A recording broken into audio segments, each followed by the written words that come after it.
Well, hello everyone, and welcome back. My name is Don K. Preston. I am the president of Preterist Research Institute of Ardmore, Oklahoma, and this is what I call my morning musings. Those of you who watch this regularly will realize that it's a whole lot later in the production of this video than normal. I actually produced another video this morning having to do with someone called J Kly on YouTube in response to my already but not yet number 43, and you can go there and read the comments. Mr. J Kly, I'm assuming it's a man, perhaps a woman. Uncertain about that. I mean, no offense whatsoever.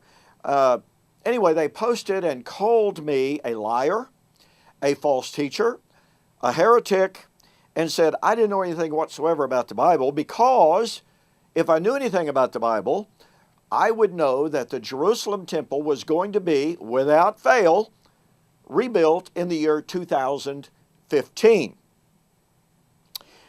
And this would necessitate, without fail, the signing of a peace treaty allowing Israel to rebuild the temple no later than spring of 2014. Well, of course, I reject that. It is simply an ongoing, another example of the ongoing false predictions that have emanated historically from the dispensational world. 88 reasons why the Lord will come in 1988. Oh, well, wait, 89 reasons why the Lord must return in 1989. The 1980s, countdown to Armageddon. Or Jack Van Impe, the Lord will most assuredly come in 1999, and on and on and on. You remember Y2K? You remember 2012? You see, folks, there's something intrinsically wrong with the system, i.e. dispensationalism. And look, I know there are lots of wonderful, wonderful people who love the Lord, who believe sincerely in dispensationalism. But it is a system that is based upon false assumptions, false premises, false presuppositions. And again, I mean no offense whatsoever. Please don't be offended when I say this. It's just simply a fact. If it was not based upon false assumptions, there would not be the ongoing false predictions, year after year, generation after generation, of being told this is it. We've done the calculations without fail. All those other guys were wrong. This one is right. Well, anyway, J Kly called me a false teacher and a liar and a heretic. So in response, I said, I reject your prediction. So let's do this. If there is a peace treaty signed between the man of Christ, or excuse me, the man of sin, and Israel for the rebuilding of the temple in 2015, which will, of course, will necessitate the removal of the Dome of the Rock. And yes, I'm familiar with the claims that that wouldn't have to be done. Not sure I accept those. But be that as it may, I stated, if a treaty is signed between the man of sin and Israel no later than June 21st, the end of spring 2014, then I will send J Kly $1,000 and admit my theology is wrong. If, however, there is no peace treaty between the man of sin and Israel by June 21st, the end of spring 2014, allowing for the rebuilding of the temple, removal of the Dome of the Rock, then J Kly would send me $1,000 and admit their theology, eschatology, was wrong. Well, J Kly said, no, let's make it $100. Okay, I agreed with that. Well, all of a sudden, J Kly began hedging and saying, well, let's just make it about the peace treaty. Well, they initially said it had to be about the temple, but now it's all about the peace treaty. So, after some more hedging on their part, I said, okay, here's the agreement. If there is a peace treaty signed between the man of sin and Israel, signed no later than June 21st, 2014, allowing for the rebuilding of the temple in Jerusalem, the removal of the Dome of the Rock. If that is signed, then I will admit my eschatology is wrong, send J Kly $100. On the other hand, if there is no treaty between the man of sin and Israel, allowing for the rebuilding of the temple in 2015, necessitating the removal of the Dome of the Rock, if that treaty is signed, I will send J Kly $100. Well, I initially made a video this morning taking note of the fact that I hadn't heard from J Kly for several days. Well, finally this morning, after I made that video, J Kly responded and said, yes, we have a deal. But then they sort of kind of begin to hedge again and say, I don't really know what has to take place before the signing of the treaty. Well, that's not what they said. They said the peace treaty must be signed in the spring, no later than the spring 2014. So I clarified once again. My understanding and my agreement is, if there is a peace treaty between the man of sin and Israel, allowing for the removal of the Dome of the Rock and the rebuilding of the Jerusalem temple in Jerusalem in the year 2015, I will admit my eschatology is wrong and send J Kly $100.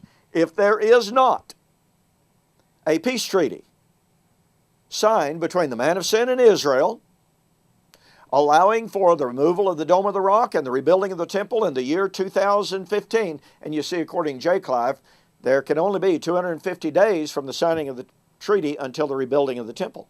That's what they told me in their original post.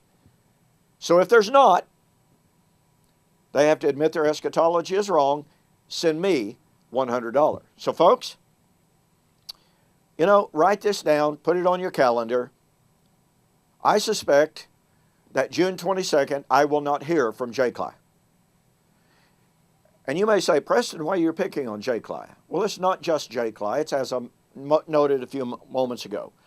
The dispensational world has a very, may I use the term, sordid history of continual false prophecies concerning the end. And listen to me. The continued false prophecies that the end is coming in 2012 or for whenever it was supposed to be are bringing shame on the name of Christ. The skeptics see it and they say, see another false prediction. The Muslims see it, another false prediction. The Jews see it, another failure. Listen,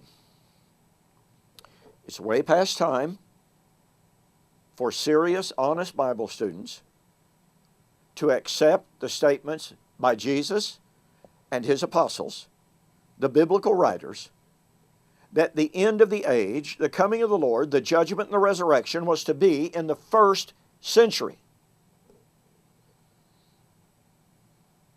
The language is undeniable. The verbiage is clear.